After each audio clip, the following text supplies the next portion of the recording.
Boa noite, eu me chamo Vitor e meu colega é o Carlos. A gente vai falar um pouco sobre a capa fixa Alvarez e vai tentar convencer vocês de quão vantajoso é a produção desse tipo de alga no mercado tão crescente como a gente tem aqui no país. Indo direto aos custos, que é basicamente aquilo que mais voga na implantação de algum novo tipo de cultivo, novo mercado, inserção de uma pessoa no mercado, a gente começa falando com um investimento inicial de R$ 170 mil por hectare de longlines para o cultivo dessa macroalga. O que isso quer dizer? Que ao longo dos estudos e das pesquisas feitas com essa alga, foi desenvolvido um método e uma empresa patenteou esse método e oferece a quem quer produzir essa alga a um custo fixo de R$ 170 mil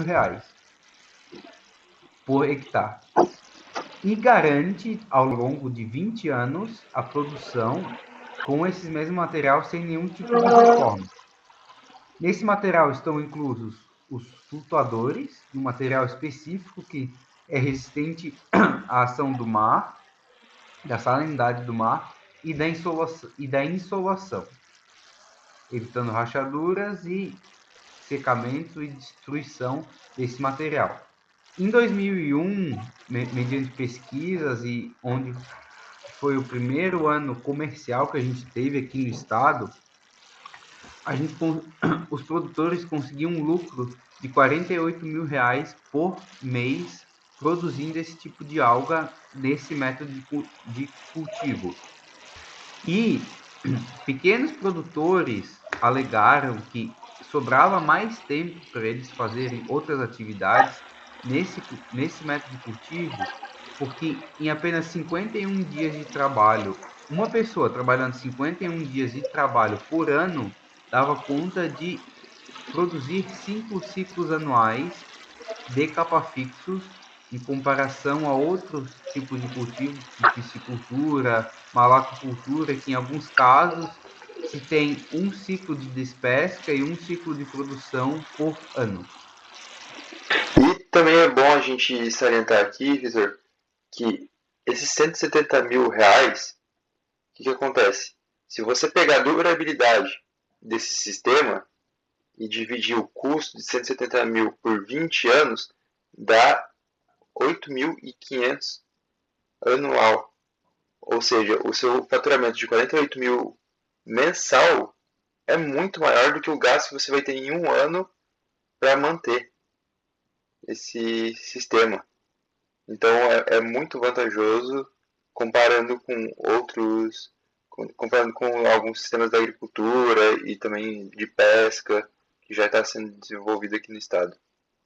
Falando um pouco agora das características ambientais que essa alga exige, se a gente lembrar que essa é uma alga de origem dos mares asiáticos, onde o clima lá predominantemente é subtropical, e a gente tem aqui o país uma extensão litorânea basicamente subtropical e tropical, tanto no sul como sudeste e norte e nordeste, a gente vê que essa extensão favorece muito o desenvolvimento desse sistema de produção aqui no país, onde embora a gente já produza muito na questão de agricultura na parte continental do país, o litoral ele é muito abandonado e negligenciado. E a produção de capa-fixos aqui no país pode fomentar essa nova área de exploração da agricultura, no caso, a aquicultura aqui no país. A gente só tem que tomar cuidado que em alguns lugares, como fozes de rios, onde há o despejo de água doce ao mar, bem como sólidos e quantidades de argila que torna essa água túrbida. E aqui no sul, onde a gente tem épocas do ano que a água do mar fica muito fria, a gente há períodos que essa água não se desenvolve. Então, a gente precisa ajustar as épocas de plantio e colheita mediante as condições climáticas que a gente encontra nos locais específicos. No início da produção dessa alga, da extração dessa alga, ela era removida dos recifes naturais que ocorriam lá na parte asiática dos oceanos. Em 1947, o primeiro explante desse tipo de alga foi levado para a ilha do Havaí, lá nos Estados Unidos, e caracterizado como possível a produção dessa alga fora do território oriental. E de lá para cá, vários sistemas de cultivo, várias formas de cultivo foram desenvolvidas para tentar mimetizar e fomentar essa produção. Aqui no Brasil, depois da implantação, depois de vários debates ambientais sobre a não ou a inserção desse novo organismo, dessa nova macroalga aqui nos litorais, foi decidido que o sistema mais vantajoso para os produtores é o sistema de long line, onde basicamente algumas boias são dispostas e entre elas são amarradas cordas. E essas cordas servirão como recifes artificiais para que essa alga se fixe. No caso, os produtores amarrem essas cordas lá, essas algas nessas cordas, e então ela consiga se desenvolver e começar a sua produção. Basicamente, são pegos pedaços de algas dos cultivos anteriores, usados como mudas e amarrados nessas cordas para então a sua produção. Essas boias são feitas de um material mais resistente, por isso que o seu valor é mais caro e o tempo de uso dela é maior. É feito de um material FCE, um material específico que aguenta a salinidade do mar e a insolação que ocorre na superfície do mar.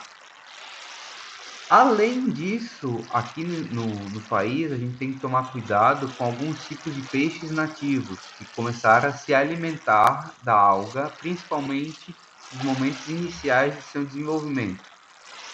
O que implica que é interessante as pessoas, aqueles produtores que têm interesse, instalarem redes de proteção em volta dessas linhas, dessas long lines que produzem a alga.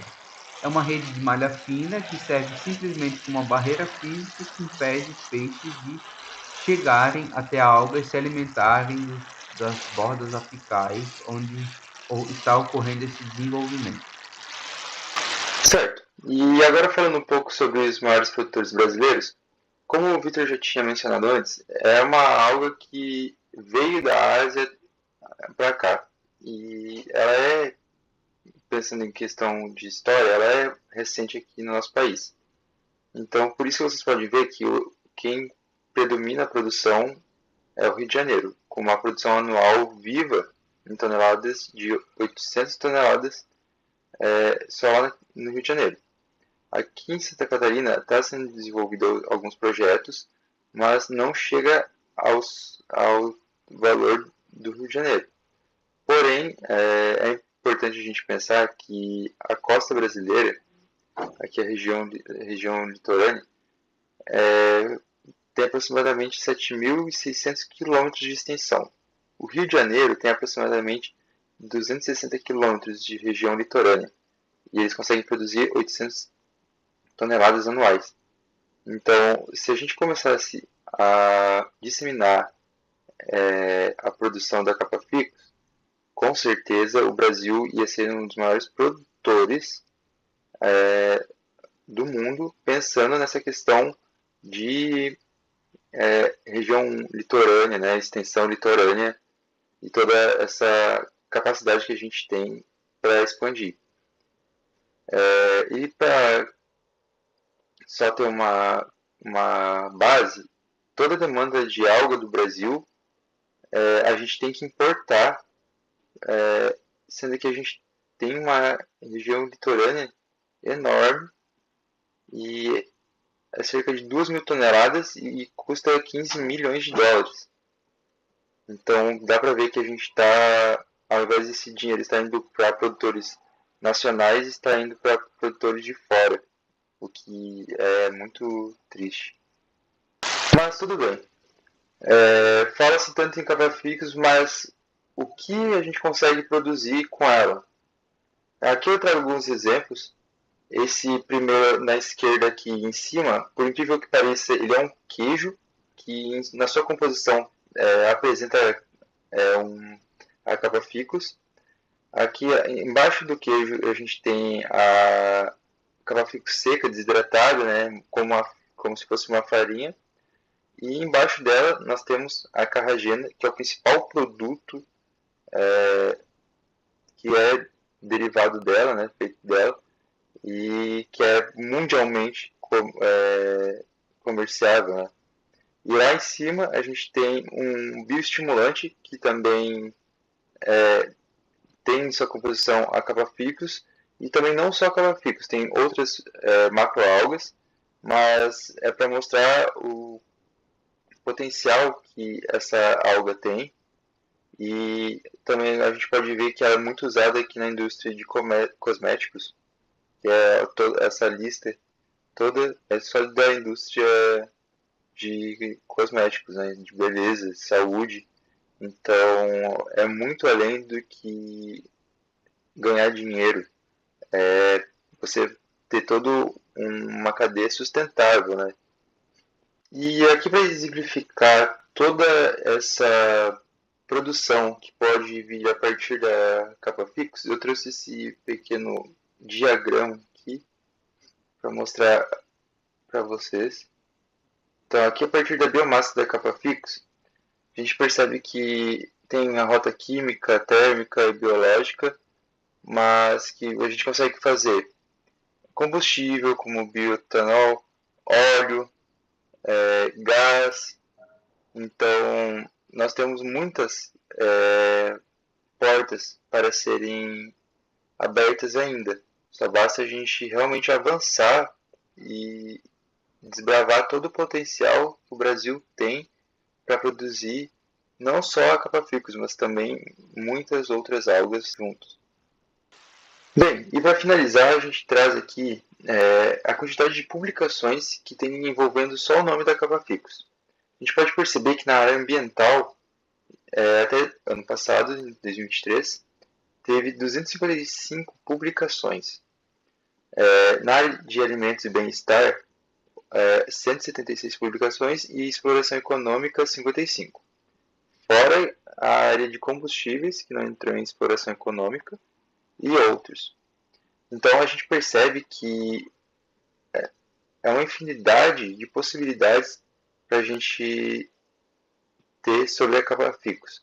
Basta a gente começar realmente a expandir todo o potencial que a gente tem para a nossa região, para as nossas regiões litorâneas aqui do Brasil. Então é isso, pessoal. Espero que vocês tenham gostado da nossa apresentação e que tenha pelo menos alguém ficado com vontade de começar a produzir e expandir todo o conhecimento. E é isso. Muito obrigado e um abraço a todos.